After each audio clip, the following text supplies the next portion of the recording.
The Fabled Life of Aesop.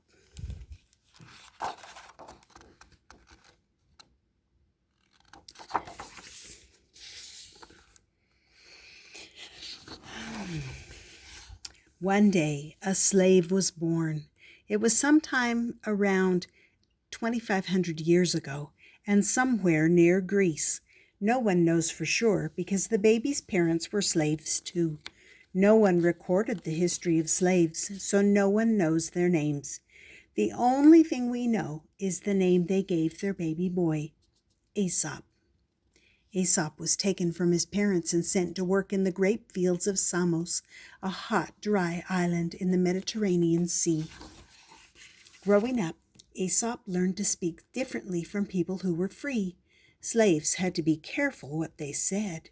One day out in the field, a slave said to Aesop, "I heard the master has smelly feet." But the master overheard. That person was never seen again. So, slaves learned to tell stories in ways that wouldn't get them in trouble. They spoke about the animals and the natural world around them. The next day in the field, the person working next to Aesop said, "Did you hear the story about the lion? He stepped on a thorn and his paw got infected." "Oh," said Aesop, "so that's why his paw smells." Aesop learned to speak in code. Everyone soon noticed that there was something special about Aesop. One day the water in the well dropped so low that the bucket couldn't reach. No one knew what to do, but Aesop had an idea. Everyone thought it was so clever, they all pitched in to help. The water began to rise, and when it reached the top, their cheers drew the attention of his master, Xanthus. Xanthus decided to test Aesop. He said, "You're clever enough to help slaves, but are you clever enough to help me?" Aesop hesitated. He was scared. He had to find a way to tell the truth without angering his master. He had to speak in code. Aesop said, "One day, a mouse accidentally stepped on a sleeping lion. The lion woke and grabbed the mouse. 'Let me go,' begged the mouse. 'Someday I'll repay you.' The lion laughed at the idea of a puny mouse helping him, but he let the mouse go. The next day the lion got trapped in a hunter's net. He roared helplessly. The mouse came running. He gnawed at the net until it broke. The lion was free. 'You see,' said the mouse, 'even a mouse can help a mighty lion.'" When Aesop finished his story, Xanthus laughed and said, "Very clever indeed. Come work in my house, little mouse. You can chew on any nets that trap me." Xanthus put Aesop to work running his business. One day, Xanthus and another master named Jaden had an argument over money. To settle it, they summoned Aesop and ordered him to judge who was right. Again, Aesop hesitated. Whichever master he chose, the other would be angry. Either one could have him killed. He had to keep both masters happy. He thought, and then he said, "One very hot day, a lion and a boar found a small watering hole. They argued over who should drink first. They began to fight. As they fought, they noticed that vultures were gathering, waiting to eat the body of the loser. The lion and the boar stopped fighting immediately and shared the water. The vultures went hungry that day." "So it's better to make peace with your friends," said Jaden, "than to be eaten by your enemies." The two masters agreed that Aesop's advice was very wise. They settled their argument peacefully. Jaden was so impressed that he asked to buy Aesop. You see, no matter how clever or kind Aesop was, he was still just a slave, and slaves were something to be bought and sold. Xanthus agreed, and once again Aesop was taken away. In his new home, Aesop went to work. For every problem his new master faced, Aesop created a story about sly foxes, foolish farmers, or clever mice. The stories warned against greed and deceit. They taught the value of working hard and being honest, humble, and kind. Many of them taught another hidden lesson as well. It was something no master would pick up on, but every slave or powerless person would understand. They taught them how to survive in a world that was sometimes unjust and cruel. Aesop's Fables. The Tortoise and the Hare. Once a hare was making fun of a tortoise for being slow. "It's true, I am slow," said the tortoise, "but I can still beat you in a race." The hare thought this was so funny that he agreed to the contest. All the animals in the forest gathered to watch. As soon as the race started, the hare shot out of sight. At the halfway point, he was so far ahead that he decided to lie down and take a nap. Meanwhile, the tortoise kept walking, slowly and steadily, never stopping. After a while, he passed the napping hare and headed toward the finish line. The animals began to cheer on the tortoise. Their cheers woke the hare, who saw the tortoise far ahead. The hare sprinted toward the finish line, but he was too late. The tortoise had won. Slow and steady wins the race. There's the hare.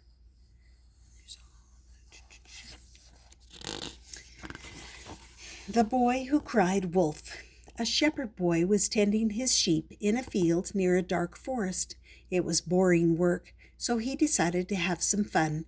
He rushed into his village shouting, "Wolf! Wolf!" The villagers ran out to the field with pitchforks, but when the shepherd boy started laughing, the villagers realized they'd been tricked. They shook their heads and went home. The next day, the shepherd boy did it again. "Wolf! Wolf!" he cried even louder. Again, the villagers ran out to help him. Again they realized they'd been tricked and walked home, grumbling. The third day, the shepherd boy saw an actual wolf come out of the dark forest. "Wolf! Wolf!" he cried in panic. But this time no one came to help. So the wolf ate the entire flock, and then, for dessert, he ate the shepherd boy too. No one believes a liar, even when they tell the truth. The North Wind and the Sun.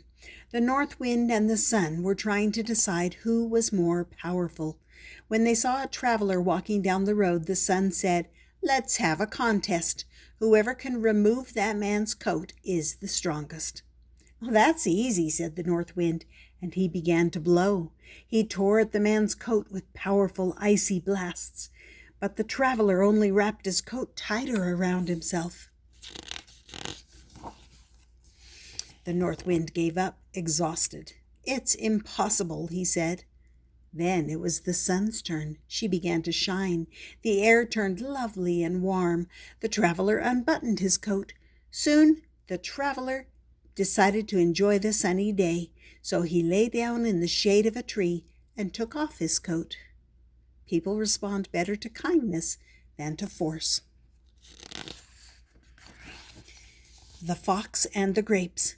A hungry fox came across a bunch of ripe, juicy grapes growing high above his head. The fox's mouth began to water, so he jumped up to grab them. He missed. So he took a running jump and missed again. The fox jumped and jumped, but he could not reach the grapes. Finally, he looked at the grapes scornfully and said, "That's okay. I didn't actually want those grapes. They're probably sour." Then he turned and walked away with contempt. It is easy to pretend to dislike what you cannot have. The Donkey and the Lapdog. There once was a farmer who owned a donkey and a lapdog. The farmer treated the donkey well. He gave him a nice stable, fresh hay, and plenty of water. But in exchange, the donkey had to work in the field all day long. Meanwhile, the donkey saw the lapdog living in the farmer's house and eating scraps from his table. The lapdog's only job was to lie in the farmer's lap and wag his tail. The donkey became jealous. "Perhaps if I act like the dog," the donkey thought, "the master will start loving me the same way." The next day, the donkey escaped his harness and ran into the kitchen where the farmer was eating his lunch. The donkey wagged his tail furiously, like the lapdog, breaking all the dishes on the table. Then the donkey jumped into the farmer's lap and knocked him onto the floor. The farmer yelled for help, and the farmhands rushed in and dragged the donkey away. Don't try to make others like you by being something that you're not. The Goose and the Golden Egg. There was once a poor farmer who was amazed to discover that one of his geese laid a golden egg. Every day that goose laid a single golden egg. The farmer and his wife were soon quite rich, but it wasn't long before they became unhappy. They weren't getting rich fast enough, so they decided to kill the goose and take all the gold at once. But when they opened the goose up, there was nothing inside. Their goose was dead, and they never got another golden egg again. If you always want more, you'll lose what you have. The Fox and the Crow. One bright morning, a fox spotted a crow high up in a nearby tree with a hunk of cheese in his mouth. The fox approached the foot of the tree and called up, "My, what a beautiful creature you are!"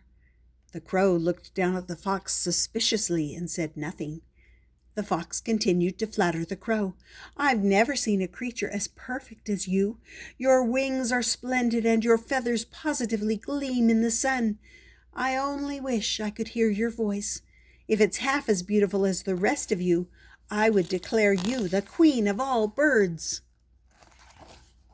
The crow was so pleased by the fox's compliments that she forgot her suspicions. She opened her mouth to caw, and down fell the cheese, straight into the fox's mouth. "Thank you," said the fox with the grin. "In exchange for the snack, I will give you a piece of advice.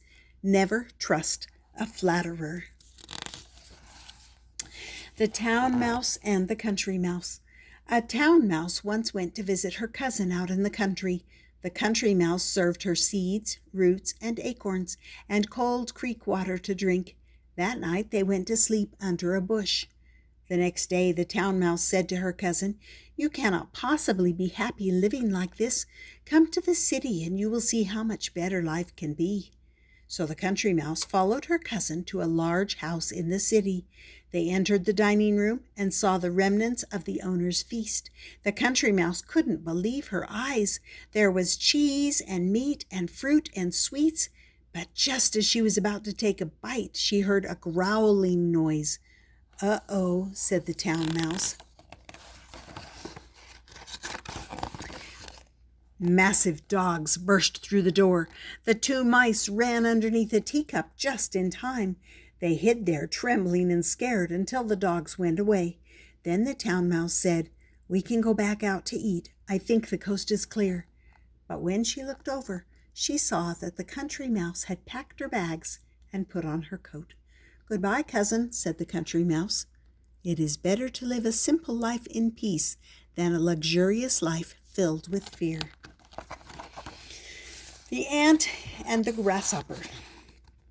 One warm summer day, a grasshopper was merrily chirping and making music when he saw an ant walk by. The ant was struggling to carry a kernel of corn back to his nest. The grasshopper called to the ant, "Why are you working so hard? Come sing with me." "I'm storing food for winter," said the ant. "You should do the same." "Winter? Who cares about winter?" said the grasshopper. "There's plenty of food today." The ant continued with his work. The grasshopper continued to play. Then winter came. The grasshopper couldn't find food, and he had nothing saved. He was starving, so he begged the ant for a bite to eat. The ant told the grasshopper, "Since you spent all summer singing, you can dance to bed without supper." There is a time for work and a time for play. The Lion and the Statue. One day, a man and a lion were arguing over who was more powerful. The man claimed humans were more powerful because of their intelligence.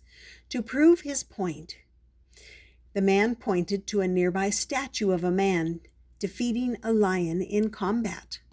The lion just laughed. "That only proves that the man made that statue. If I made a statue, the lion would be the victor." There's more than one side to every story, and the moral depends on who tells it. With the help of Aesop's stories, Jaden became a successful and well-respected man, not just in business but in life. He became a wiser and more generous person. He learned to treat others with respect. One day he said to Aesop, "I would like to reward you for your service. Ask me for anything, Aesop, and I will grant your wish." This time Aesop did not hesitate. He told a story he'd probably wanted to tell his entire life. One day, a wolf was weak with hunger. A house dog saw the wolf and said, "Cousin, you'll die in the wild. Come work for my master. He'll feed you every day." The wolf was so hungry that he agreed and followed the dog home. As they walked, the wolf noticed the fur on the dog's neck was worn away. "Oh, that's nothing," said the dog. "That's where my master chains me. You get used to it." "In that case," said the wolf, "goodbye, cousin. I would rather starve while I'm free than be well fed in chains." When Aesop finished speaking, Jaden fell silent. He thought for a long time, and then he granted Aesop's wish. For the first time in his life, Aesop was free. Look at this: the bear and the bees, the lion and the mouse, the tortoise and the hare, the fox and the grapes. Ooh, the ant and the dove. The grateful heart will always find opportunities to show its gratitude. Birds of a feather flock together. Don't count your chickens before they're hatched. Slow and steady wins the race. You make more friends with kindness than with force. Be careful of the company you keep. Beauty is only skin deep. Necessity is the mother of invention. Soon, everyone had heard about the slave who was so wise that he had been set free. They went to him for help and advice.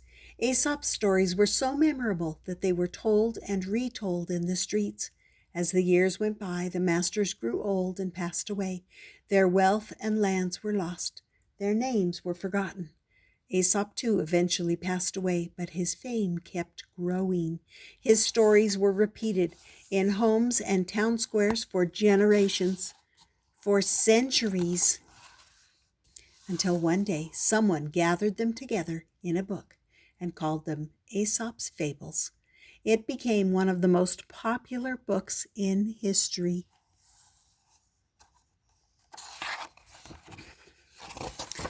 And in its pages, Aesop, the boy who was born a slave, who told stories to escape, traveled further than any king, and lived longer than any empire. He traveled across languages, countries, and continents. He traveled across 2,500 years of time to be here today. And now that you've heard his stories, he can travel for a while with you. The end.